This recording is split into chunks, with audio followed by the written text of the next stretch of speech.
ánh sáng chiếu mãi hằng dọi trên con. Dù là nhiều lúc khó khăn dần dòng đường con đi, xin cho con mạnh mẽ bước tiếp đi.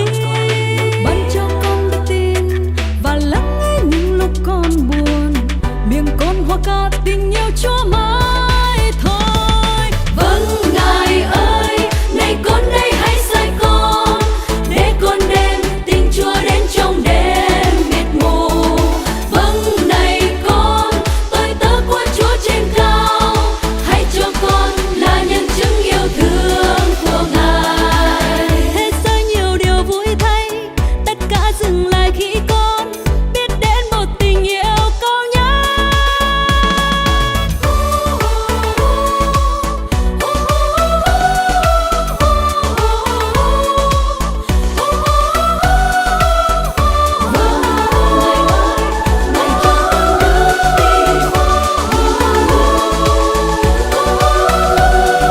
Này là người anh em từ lâu chẳng thể biết Chúa, cứ mãi đắm trong thú vui trên đời. Con sẽ mang trái tim yêu dịu bước để trở về cùng Ngài tình yêu duy nhất. Vâng Ngài ơi, này con đây hãy sai con, để con đem tình Chúa đến trong đêm mịt mù.